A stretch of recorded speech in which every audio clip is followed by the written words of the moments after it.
I'm Magnus from Fifthwall. It's awesome to be back at Blueprint, and I'm really excited to be joined by someone who needs no introduction in the real estate industry, James Harris. Thank you, mate. James is one of the most recognized agents in the world. He's also a familiar face to many from his time on Million Dollar Listing Los Angeles. And over the last 2 decades, James has built one of the most successful residential brokerages in the world. He's generated billions of dollars in sales from Beverly Hills to Bel-Air and beyond. But what's really exciting today is that we're not here to talk about the past. And that's because James has set his sights on building the future, creating technology by agents for agents that's designed to fundamentally reshape this industry. And Fifthwall and I are thrilled to be backing James in this endeavor, which is still in stealth. James, thanks for being here. Welcome. Really excited to do this with you. Thank you so much, and thank you to everyone for being here. Thank you to Fifthwall for being a great partner, and thanks to Blueprint for having me. Awesome. So we're going to spend a lot of time talking about tech today, but before we do that, I kind of want to set the stage on your journey as an entrepreneur. So looking back as you were building your brokerage business, what do you think were some of the keys to scaling and growing that business? Yeah, it's a great question. I think being an agent is such an interesting business. In order to have a successful business, I think the most important thing is people. It's people first. I often tell people getting into the industry, unless you're a people person, it's probably not the right industry for you. I really went out of my way to surround myself around great people. I've always lived by success breeds success. And so when I've hired agents on our team, I've always had that very much top of mind when I'm looking for great talent or trying to build culture. And I think that proximity is power. You know, it doesn't matter what industry you're in, proximity is power. And so for building a team, I've made sure to surround myself by the very best of people. I think systems and processes are everything in this business. I think if you have your systems down, and this is something I've drilled into my team for over 20 years, you need to understand who your market is. Who are you prospecting to? Who are you marketing to? Is your follow-up on point? What does your client service look like? And I think you need to have in this business relentless client focus, right? Your clients need to trust you. And I think where agents make a very big mistake is they're looking for a quick paycheck. You know, agents aren't looking at their business as a long-term career, they're looking at it as a paycheck. And I think once you start to shift that mindset of actually doing business for the long term, you start to build client trust. And then with the world changing and tech moving so quick, I think as an agent, if you want to scale, you have to be adaptable, right? You have to be able to move and shift with the trends. I think that luxury is very cyclical. Markets go up and down. Every single market shifts, the focus shifts, the fundamentals shift, the way clients trust you shift, but the hustle always remains the same. And I think for me, the formula is passion with structure and people. And I'll end with, you know, to all of us in any industry, energy is so contagious. You know, that's why I started with how's everybody feeling, because energy is the key to our success. It's contagious. People want to work with people that have a great energy. And so for me, growing a team is really down to the people, the structure, the formula, and having a contagious, infectious energy that people want to be around. Absolutely. And honestly, like when we met and we first started talking about working together, the energy that you had was really something that drew me. I mean, it was unbelievable. And so kind of shifting gears a little bit, now you're building in tech. Do you see that as a natural progression from what you've done for the first part of your career? 1000%. I mean, I've always been obsessed by change, and tech to me at this time is a change that I think unless you get in front of it, whether you're a consumer or somebody building it, you're going to be 100 feet behind it. And so I do feel as though this is the most organic evolution for me. I feel like real estate was my lab. It's where I learned. And I feel like tech is now the platform to scale everything I've learned. I've been doing real estate for 26 years, and I feel like I really understand the problem that we're solving for. I understand the pain points of real estate agents. And I think with tech, it's been one-to-one, whereas now it's one-to-many. And I think that brokerage, for me, was very much the training ground, right? It's high stakes, it's complex deals, it's client trust and relationships. But it's who I've met along the way. And for so many years, clients have said to me, what's next? Like, let us know, we'll write the check. But I never knew what it was. I feel like I had the reverse problem to most people that have this great idea, but they can't find the money.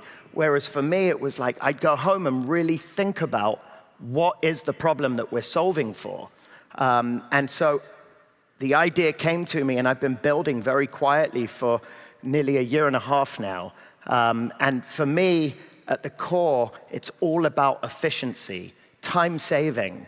You know, with AI so rampant, changing so fast, again, unless you're in front of it, you're 50 feet behind it. So yes, it feels like the most organic evolution for me. So one of the things I think that was so exciting to us in meeting you and starting to talk to you about this idea was seeing a really innovative approach to building technology for residential brokerage. And you know, as we've looked at the space, we've been at this for a decade, there's been a lot of innovation in commercial brokerage, a lot of tech built for that space, but Resi's kind of always lagged behind when you think about, you know, what's being built for residential agents. Why do you think that is? That's a really great question. I think if you really think about real estate in two categories, residential and commercial, I think what you'll find is that commercial agents are employees, residential agents are independent contractors, right? Independent agents are 1099. They are their own boss. They write their own paycheck.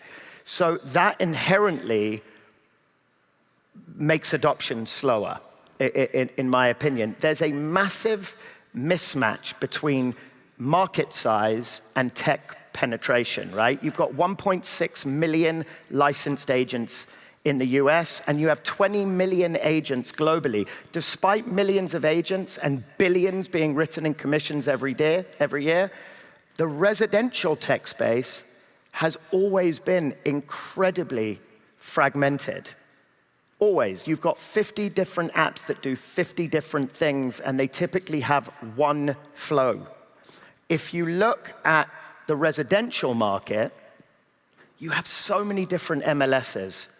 There's so much disruption in that space. There is so much data. There is so many different workflows. So I feel like where you have residential that's super emotional, commercial is creativity and numbers, it creates this mismatch. But what I'm now seeing is a huge shift that's coming in the residential space, because what you're starting to see out there is riser consumer expectations have gone through the roof. The client expects more from an agent today because of the data that's available in the public domain, right? You've got a serious amount of agent competition. It's a cutthroat space, and the people at the top win. And in most sales rooms, it's 20% of the people that do 80% of the business. And in the high-end luxury real estate market, it's literally the 1% that do 99% of the business. So the agents that separate themselves from the competition are the ones that have the information at their fingertips. And I think residential agents are really trying to level up. And today, AI is now making that far more scalable, and now those tools are really starting to exist. And so we've talked, as you've been building this business, about you're building things that you wish you had when you were scaling your residential brokerage business. What do you think agents struggle with the most today? Hands down, bar none, agents are drowning in admin. You know, the idea of what a successful agent should be: in the car, back at the office, at a meeting, back in the car, back to the office, have a bite of lunch, back in the office, doing more admin.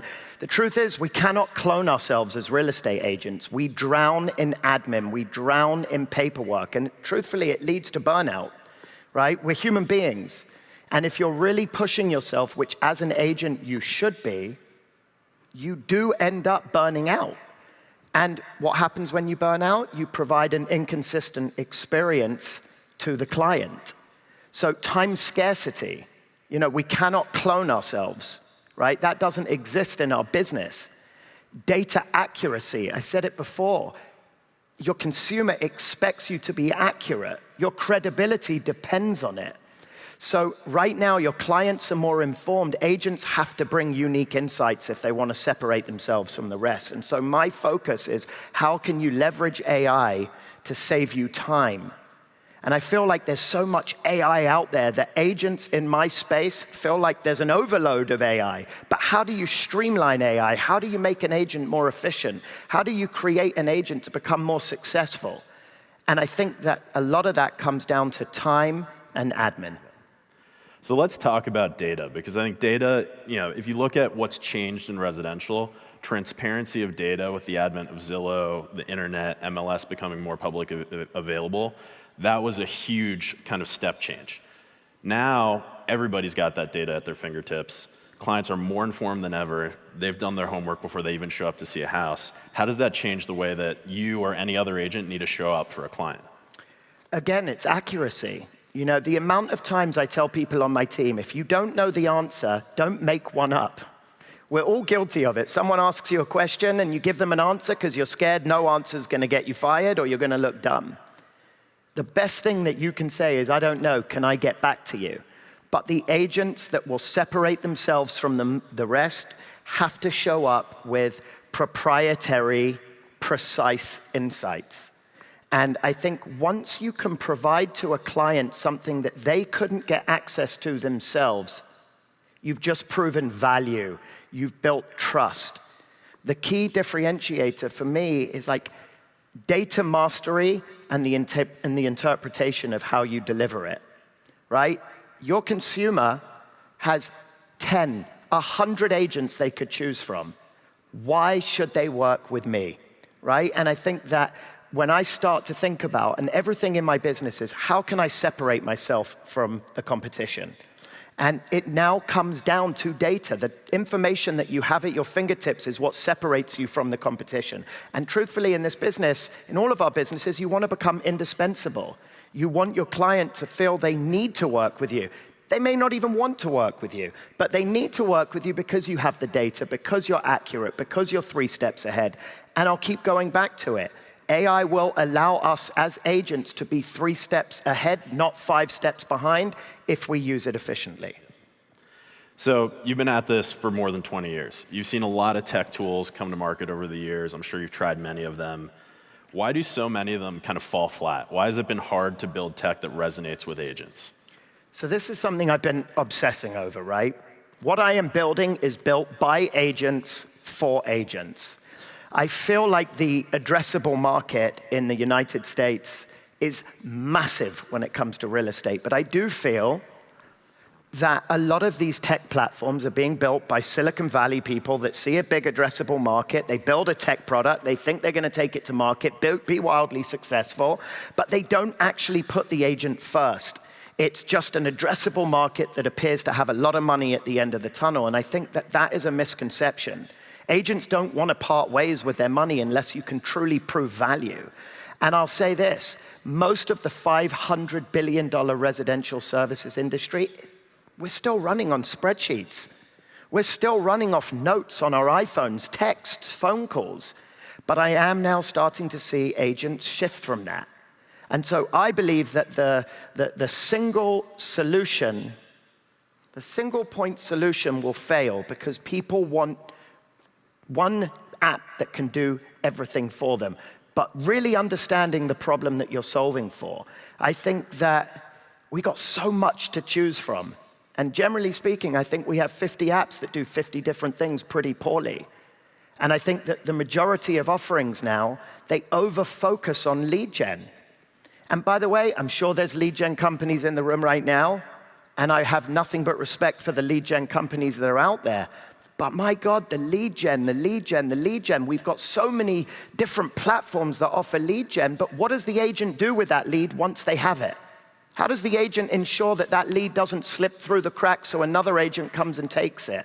How does that inexperienced agent take that lead and make sure that it's nurtured correctly, that they present themselves to their client correctly, they're branded correctly, they're speaking to them correctly? So to me, this results in a lot of noise, not more efficiency.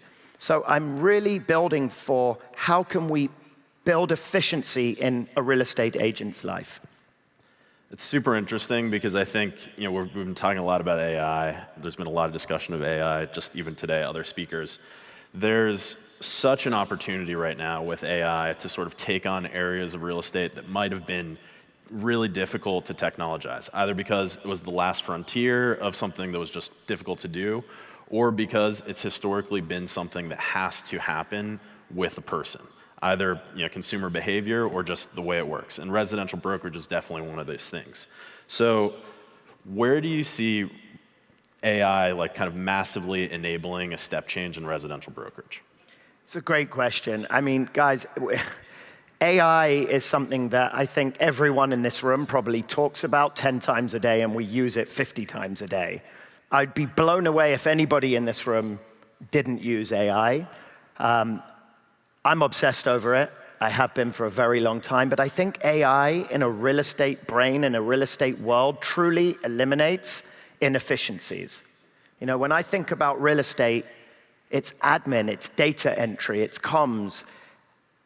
Most agents don't really understand AI past ChatGPT. You would be blown away if you sat with an agent and asked them to tell you all about AI. It's ChatGPT, but now, today, if you use AI in the right capacity, it can give the average agent 10, 15, 20 hours back per week. So it's transformative to reinvest it into clients, into the way you conduct your brand, into the way that you grow your business. And I think I look at AI very much like the early days of the internet, or even Napster.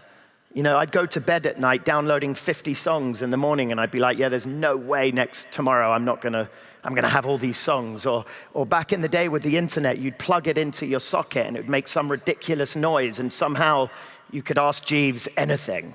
It was like, that was a wild thought and feeling. But today, it's like AI, is it really understood?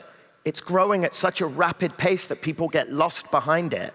But I think it's the agents that are going to adopt it that are going to succeed, that understand it, that lean in, that want to learn, that want to grow, that want to scale. I think it's either you adopt it now or you get left behind. So I want to shift gears a little bit to talk about what you're building. And we have to be careful because we're in stealth, but you've spent your whole career representing clients. Now you're building something for agents. What inspired that shift for you? Obsessing over the agent. What I'm building, and all of my engineers and product leads and design team know that for me, the one thing that we have in mind is truly obsessing over the real estate agent, right? And I think everything for me started with clients that I got to meet in this industry, really pushing me beyond my own comfort zone. Right? This residential real estate world's a very crazy space in the fact that you get to meet people along your journey that people wish they could have 5 minutes in a room with, that people wish they could even have a sentence or a conversation with. And I was very, very fortunate that these were clients, and these were clients that were pushing me. And I feel like real estate has been the most unbelievable career. It's given me everything I could have ever dreamt of. And I really, really mean that. I love what I do. I love people. I love clients. But I did start to realize there's always going to be a ceiling. Doesn't matter how successful I am in real estate, I will always hit a ceiling. And I kind of felt like I was a hamster running on a wheel. The hamster gets tired and the hamster falls off the wheel, as the hamster should fall off the wheel so that younger hamster can come in and be wildly successful. But for me, it was all about waiting for the right opportunity. That was the absolute key for me. And I think that every single pain point that I'm solving for boiled down to time. You can't buy back time. So my mission in one sentence is build what I wish I always had, right? And give agents tools that will give them hours back in their day so that they can go out and be more successful, more efficient, more professional, so that they can grow their business and be the best version of themselves. Absolutely. And I think, without digressing too far, it's been really interesting to see so much of these kind of early applications of AI focused on cost reduction, whereas there's just as significant of an opportunity to use it as a growth lever. And I think you've struck an interesting balance of kind of being able to do both, eliminating admin, but doing that for the purpose of sort of massively enabling more revenue, which is what we care about. Absolutely. So shifting gears, obviously we're fortunate to be a part of a really impressive group that has backed you. How has your journey to date as an entrepreneur shaped the way that you approach raising capital for this endeavor? That's a great question. Can I see a raise of hands? How many of you have ever raised money in this room? Yeah, fun, right? So that was an experience. I actually thoroughly enjoyed it. People told me, get ready, it's going to be a really crazy journey. I was pitching from home. I will tell you, being a founder, someone said is going to be very lonely. I can confirm it is, because you do often find yourself building with your head down, trying to be creative, ignoring the noise. And I sat at my home office raising money for this for 2 months. We raised a very substantial amount of money. But the one thing that I kept at the core of raising money is that I wasn't pitching a theoretical problem. I truly understand the problem that I'm solving for because I've lived it daily for 26 years. And I think when you pitch to raise money, there has to be passion, there has to be conviction. You have to really understand the problem that you're solving for. And you have to be relentless when you're doing it. And building something I knew intimately as an agent made it very, very easy for me. And I think in any business, no matter what you do, you have to have passion, you have to have self-belief, you have to have excitement. And if you don't have that, how can anybody buy into what you are raising money for unless you truly to the core believe what you're doing?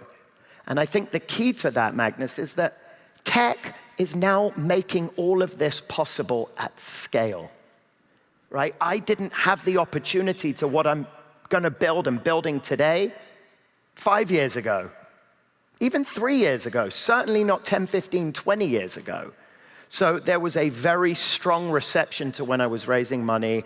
It really allowed me to curate the right partners.